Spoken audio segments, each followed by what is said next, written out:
गंगा और स्वच्छ भारत अभियान के प्रति अपनी रुचि रखने वाले आप सभी महानुभावों का हृदय से अभिनंदन करता हूं।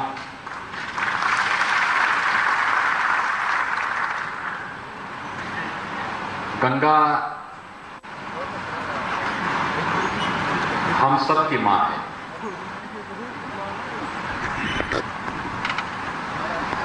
ये केवल एक नदी नहीं बल्कि भारत की सनातन संस्कृति की प्रतीक है। गंगा के इस महत्व को देखते हुए ही न केवल देश की न्यायपालिका ने अपितु इस देश के आदरणीय प्रधानमंत्री जी ने भी गंगा के महत्व को देखते हुए गंगा को वह स्वरूप दिया कि गंगा के प्रति किया जाने वाला किसी भी प्रकार का द्रोह वह मानव संस्कृति के खिलाफ द्रोह माना जाएगा। और इस उद्देश्य से आदरणीय प्रधानमंत्री जी ने नमामि गंगे परियोजना का शुभारंभ किया। एक सांस्कृतिक विरासत को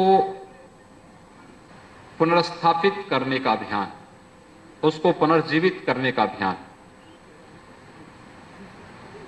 बहुत प्रयास हुए थे इससे पहले भी।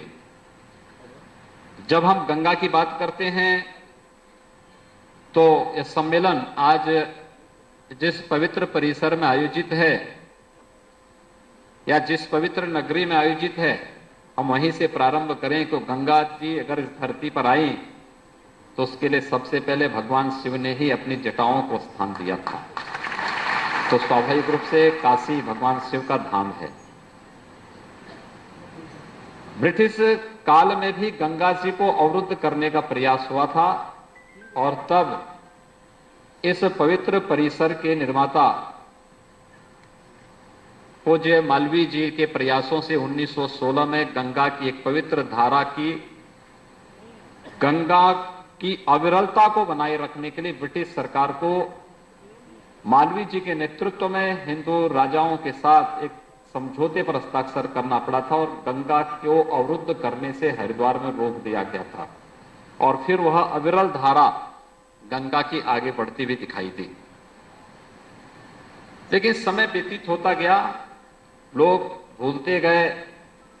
1980 के दशक में गंगा एक्शन प्लान बना, लेकिन राज्यों की सहमति न होने के कारण, सहयोग न होने के कारण उस पर वह उतना प्रभावी नहीं हो पाया।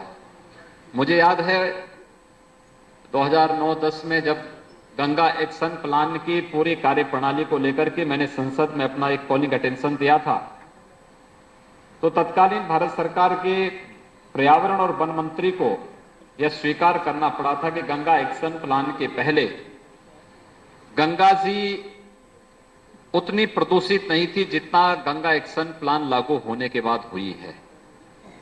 आखिर ऐसी योजनाओं का मतलब क्या था? जब हम लोग इस निष्कर्ष पर पहुंचे तो बहुत सारी राज्य सरकारों के असहयोग और अपनी धनराशि न दे जाने के कारण इस प्रकार की स्थितियां पैदा हुई थी।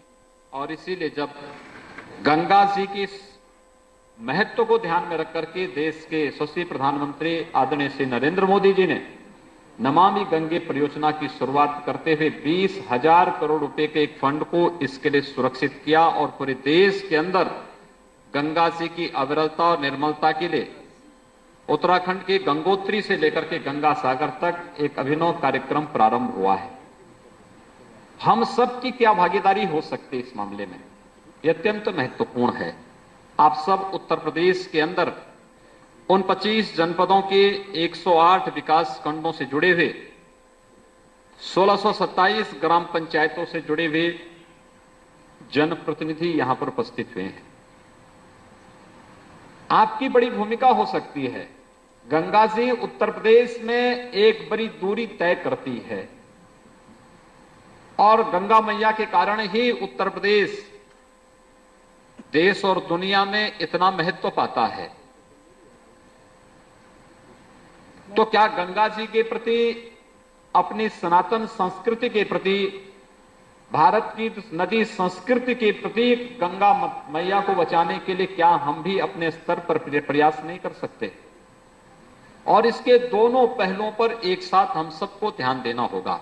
एक, स्वच्छ भारत अभियान, और स्वच्छ भारत अभियान के क्रम में अपने गांव को, अपने कस्बों को, अपने आसपास के मोहल्लों को स्वच्छ और सुंदर बनाए रखने में योगदान देना।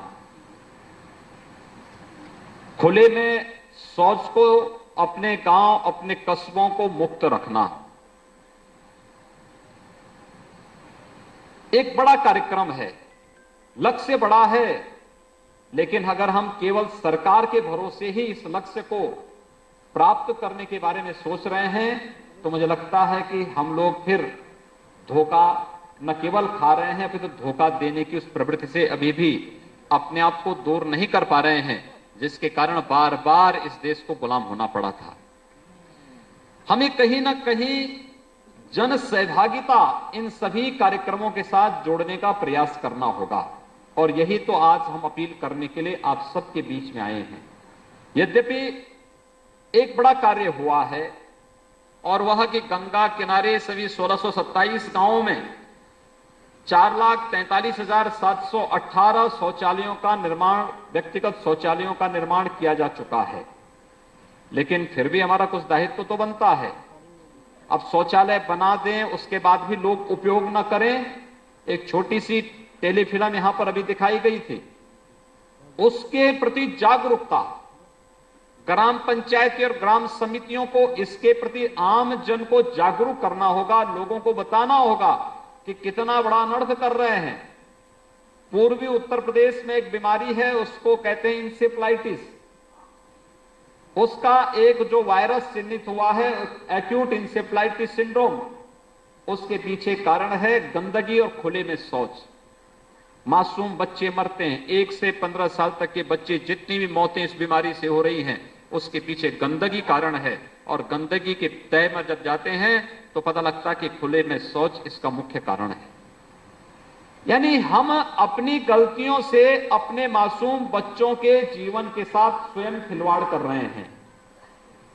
तो सब ये पहलू कि अगर शौचालय सरकार के सहयोग से बन गया है, लोग उसका उपयोग करें, उसको भी स्वच्छ रखें, और जहां पर नहीं बन पाया है उस लक्ष्य को प्राप्त करने के लिए सरकार से सहयोग लेना। सरकार के पास अपेक्षित धनराशि अगर उस समय नहीं है तो फिर जन सहयोग से उस कार्य को पूरा करने में योगदान दिलाना। आप में से जितने भी जनप्रतिनिधिगण हैं, आप सभी लोग छोटा बड़ा चुनाव लड़ते हैं, कोई विधायक का, कोई जिला पंचायत अध्यक्ष का, कोई ब्लॉक प्रमुख का, कोई ग्राम प्रधान का। और मुझे लगता है कि आप में से कोई भी जनप्रतिनिधि अपने चुनाव में 1 लाख से लेकर के और 1 करोड़ रुपए तक खर्च करता ही होगा। अगर आप इतना पैसा अपने चुनाव में खर्च कर सकते हैं तो फिर क्या उस धनराशि में से एक छोटी सी धनराशि, और स्वाभाविक रूप से अपने घर से नहीं खर्च करते होंगे इतना पैसा, जनता से सहयोग लेते होंगे, चंदा मांगते होंगे। अपने लिए आप चंदा मांग सकते हैं, लेकिन अपने समाज के लिए, अपनी गंगा मैया को स्वच्छ और सुंदर बनाए रखने के लिए क्या हम जन सहयोग नहीं ले सकते? कि जनता का सहयोग लेकर के अपने गांव में अगर 5 लोगों के पास शौचालय नहीं, तो हम गांव के 5 लोगों को तैयार करें कि एक शौचालय वो इन लोगों के लिए बना करके तैयार करवा दें, और फिर ग्राम पंचायत के माध्यम से उन लोगों को शौचालय बना करके सौंपने के साथ साथ ये भी बोलना कि गांव के रास्ते हमारे साफ सुथरे रहें।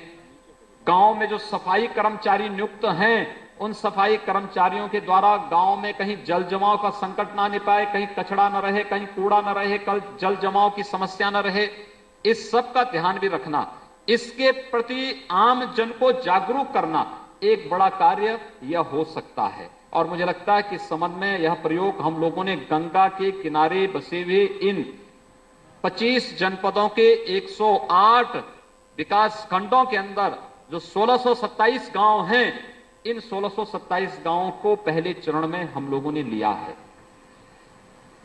क्यों शौचालय बनाने तक ही अपने आप को हमें सीमित नहीं रखना है, बल्कि उसका उपयोग लोग करें, यह भी उतना ही आवश्यक है, क्योंकि जब सर्वे होंगे तो सर्वे में पास होना भी आवश्यक है।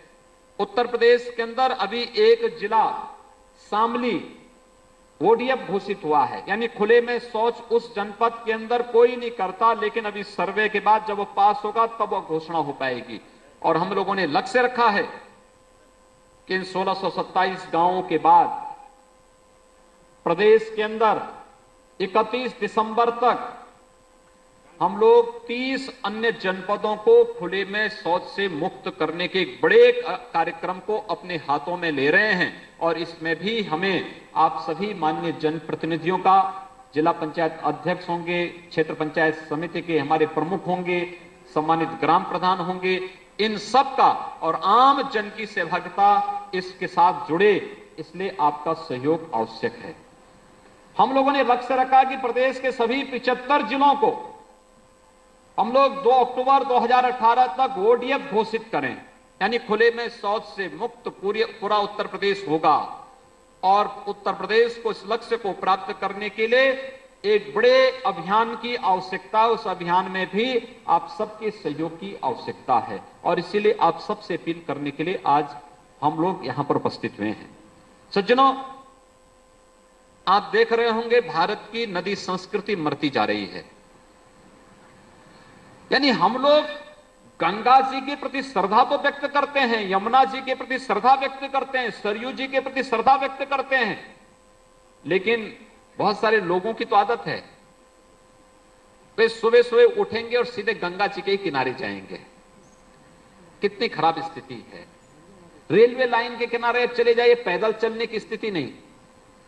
गांव के अंदर आप चले जाइए, गांव कितने गंदे होते हैं, कितना गंदा करके गांवों को हमने रख दिया है। आज जब सरकार सड़क बना रही है, गांवों को प्रधानमंत्री ग्राम सड़क योजना से जोड़ रही है, प्रदेश सरकार भी वहां पर विकास के कार्यों को कर रही है जिससे गांव सुंदर लगे, आपकी कनेक्टिविटी अच्छी हो, लेकिन गांव में बिजली की व्यवस्था हो। पंडित दीनदयाल उपाध्याय ग्राम ज्योति योजना के माध्यम से गांव गांव को, मजरों को, सभी टोलों को विद्युतीकरण से युक्त करने का प्रयास हो रहा है। उन स्थितियों में गांव के अंदर घुसते ही जो नजारा देखने को मिलता है, कभी कभी सिर लज्जा से झुक जाता है। कोई बाहरी व्यक्ति क्या हमारे गांव के बारे में कहेगा, किस प्रकार की धारणा हमारे बारे में रखता होगा। हमें इस दुष्प्रवृत्ति को बदलना होगा।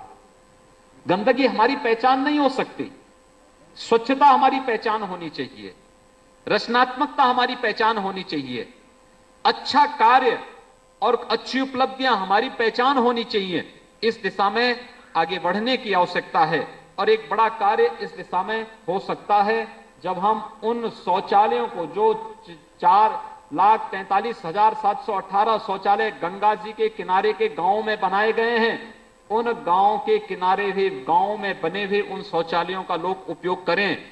यह हम सबका प्रयास होना चाहिए। गांव का कोई भी गंदी नाली गंगा जी में न गिरे, हमें यह भी प्रयास करना चाहिए।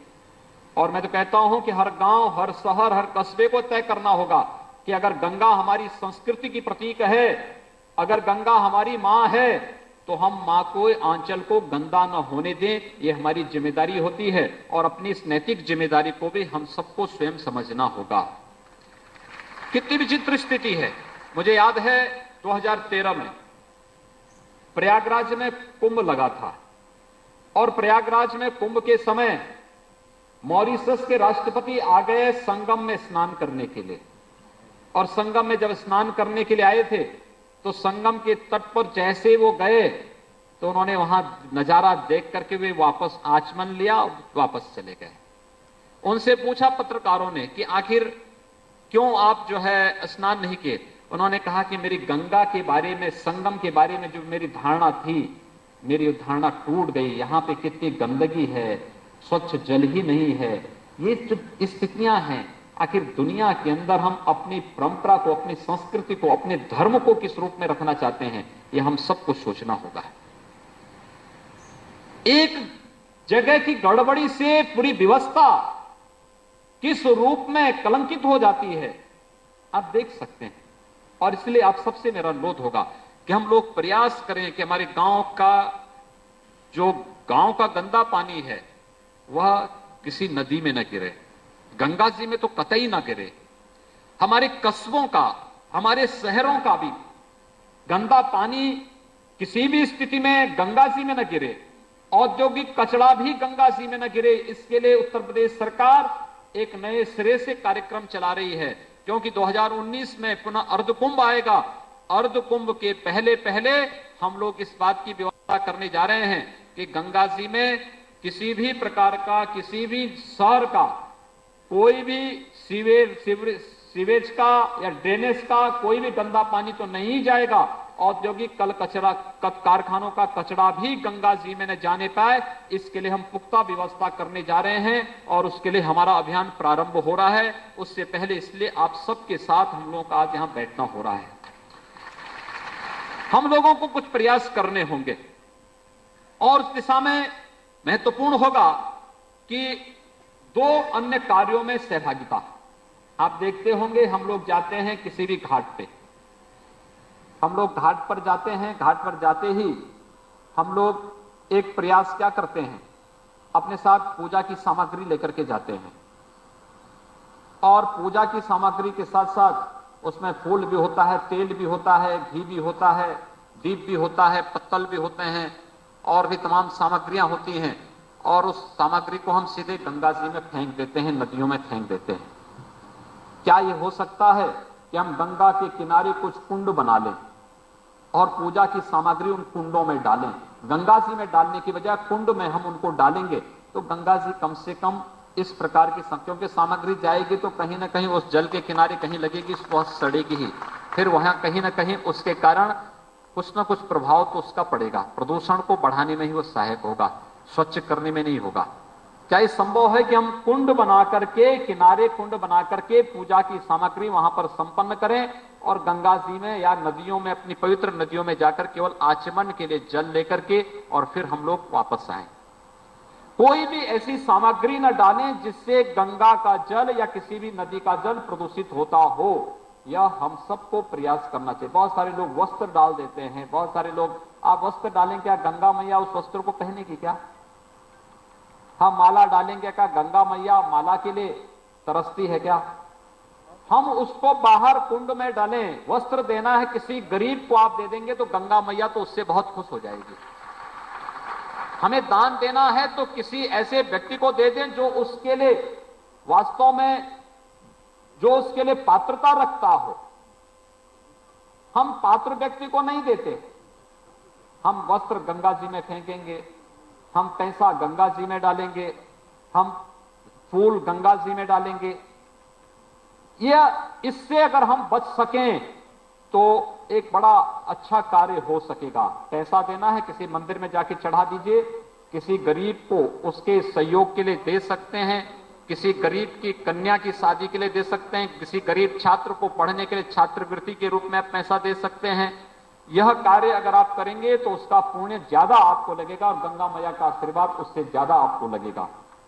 और एक अन्य कार्य जो बहुत महत्वपूर्ण है, इस बार हम लोग उत्तर प्रदेश सरकार इस कार्य को लेने भी जा रही है और इसमें भी आप सभी गंगा के किनारे जितने भी ग्राम पंचायतें हैं उनके सभी ग्राम प्रधानों का सहयोग और जनप्रतिनिधियों का सहयोग हम लोग लेंगे। नदी संस्कृति एक बार पुनः सूख रही है।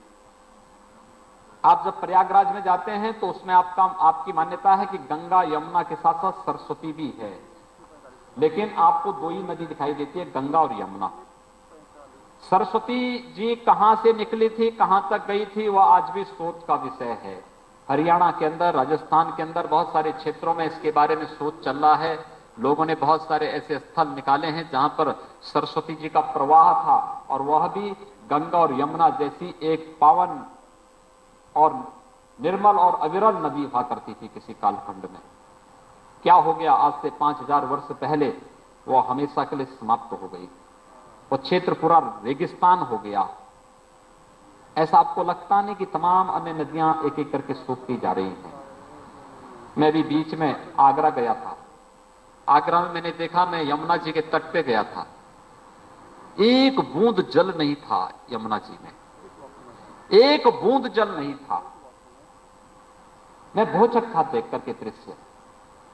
यानी जिस गंगा, कोई ऐसा क्या सनातनी हिंदू होगा जो सुबह स्नान करते समय, ब्रह्म मुहूर्त में स्नान करते समय गंगा और यमुना, नर्मदा, कावेरी या इन नदियों की का स्मरण न करता हो? कोई ऐसा सनातनी नहीं होगा जो प्रातःकाल स्नान करते समय इन 7 पवित्र नदियों का स्मरण न करता हो। लेकिन उस सब के बावजूद जो दुर्दशा हम लोगों ने दिल्ली में, मथुरा वृंदावन के पास, आगरा के पास यमुना मैया की देखी है, जल ही नहीं था। व्यक्ति पैदल जा सकता है इस पार से उस पार। नदी संस्कृति क्यों सूख रही है? क्योंकि मनुष्य ने अपनी भौतिक आवश्यकता के लिए इतना दोहन किया है, क्या जो दूर होती जा रही है। और जिस दिन गंगा और यमुना पे संकट आएगा, हमारा उत्तर भारत रेगिस्तान हो जाएगा। अब तक की मान्यता थी कि दुनिया की सर्वश्रेष्ठ जो उर्वरा भूमि है वह गंगा और यमुना के तट की भूमि है। इतनी क्षमता रखता है कि अगर यहां का किसान ईमानदारी से प्रयास कर ले तो अकेले यह क्षेत्र ही पूरी दुनिया का पेट भरने की, अन्न उत्पादन करने की क्षमता रखता है। इतनी उर्वरा भूमि है दुनिया के अंदर, इतनी उर्वरा भूमि कहीं और नहीं है। ये गंगा मैया और यमुना मैया की कृपा है। और इसीलिए आप सबसे मैं आह्वान करना चाहूंगा कि कुछ कार्य हो सकते हैं। सघन स्तर पर वृक्षारोपण इन नदियों के तटों, दोनों तटों पर। जहां पर बालू है बालू में मत लगाना, लेकिन जहां पर मिट्टी है दोनों तटों पर, नदी के दोनों ओर 200 मीटर 300 मीटर की दूरी पर उस जमीन पर लगाना, व्यापक पैमाने पर लगाना। आप पीपल लगाइए, बरगद लगाइए, पाकड़ लगाइए, नीम लगाइए, आम लगाइए, और अन्य औषधीय वृक्षों को भी व्यापक पैमाने पर आप लगाएंगे। एक एक बरगद का पौधा अपने अंदर बरसात में हजारों लीटर जल को सोखने की क्षमता रखता है। और जब गर्मियां होती है तो उसके बाद वह उस जल को डिस्चार्ज भी करता है। आपने देखा होगा अधिकतर नदियों के स्रोत कहां से फूटते हैं? जंगलों के बीच से। यानी बरसात में वो ले लेता है, स्टोर कर लेता है, और जब आपकी आवश्यकता पड़ती तब धीरे धीरे उसको डिस्चार्ज करता हुआ दिखाई देता है। इसलिए नदियां जो जंगलों के बीच से निकलती हैं उसमें एक अविरलता रहती है और निर्मलता भी रहती है। यानी किसी भी डिस्टिल वाटर को भी वह पूरी तरह फेल कर दे, अगर वह शुद्ध जल, आप नदियों के उस शुद्ध जल को लें तो। गंगा के जल में आज भी आप उत्तराखंड में जाइए, वही मिठास है जिस मिठास की कल्पना करते रहे हैं। तो यह कार्य व्यापक पैमाने पर वृक्षारोपण हमें इन सभी नदियों के दोनों तटों पर करने की तैयारी करनी चाहिए। और इस दिशा में उत्तर प्रदेश का वन विभाग इस बरसात में एक विशेष अभियान चलाएगा भी। और मैं आप सबका भी आह्वान करूंगा, जो गंगा जी के तट पर बसे हुए गांव हैं उन सब से भी मैं अपील करूंगा कि हमें व्यापक पैमाने पर वृक्षारोपण के इस अभियान के साथ जुड़ना होगा। प्रदेश सरकार वृक्ष उपलब्ध करवाएगी, आप लोग भी अपने अपने गांव में वृक्ष अगर लगाने की तैयारी करेंगे तो बड़े पैमाने पर वृक्ष लगाने में आप देखेंगे 4 साल 5 साल में वृक्ष अगर जब बड़े हो जाएंगे, आप देखना नदियों के जल स्तर में एक वृद्धि आपको दिखाई देगी। और फिर उन नदियों में फिर एक निर्मलता और अविरलता के दर्शन भी आपको दिखाई देंगे। और इस दिशा से एक बड़ा प्रयास हम सबको इस संबंध में करना होगा। आज के इस अवसर पर गंगा जी के किनारे जो जनपद हैं, विकासखंड हैं और जो गांव हैं, उनसे जुड़े हुए आप सभी जनप्रतिनिधियों का मैं आह्वान करूंगा कि गंगा जी की अविरलता और निर्मलता का आदरणीय प्रधानमंत्री जी का जो सपना है, उस सपने को साकार करने के लिए हम सबको अपने स्तर पर प्रयास करना होगा। क्योंकि यह सपना प्रधानमंत्री जी ने जरूर देखा और उसके लिए उन्होंने अपने स्तर पर प्रयास किया है, लेकिन यह हमारी नदी संस्कृति को बचाने का, अंततः भारतीय संस्कृति को बचाने का एक अभिनव प्रयोग होगा। और इस प्रयोग में अगर हम सब भागीदार बन सकें तो हमारा जन्म और हमारा जीवन दोनों धन्य हो जाएगा। आने वाली पीढ़ियां इस रूप में हम सब का स्मरण करती हुई दिखाई देगी। इस विश्वास के साथ एक बार पुनः मैं अपने पंचायती राज के मंत्री चौधरी भूपेंद्र सिंह जी को और उनकी पूरी टीम को हृदय से साधुवाद दूंगा कि उन्होंने आज जब केंद्र सरकार के 3 वर्ष के कार्यकाल कल संपन्न हुए हैं, आदरणीय प्रधानमंत्री जी की ऐतिहासिक उपलब्धियों से भरा केंद्र सरकार का 3 वर्ष का कार्यकाल के अगले दिन ही काशी में इस प्रकार का सम्मेलन किया है। हमें विश्वास है कि हम सब आने वाले समय में उत्तर प्रदेश के अंदर भी इस परिवर्तन को बेहतर तरीके से देखने में सफल होंगे। आज के इस अवसर पर आप सभी माननीय जनप्रतिनिधियों को हृदय से साधुवाद देते हुए अपने अपने गांवों को ओडीएफ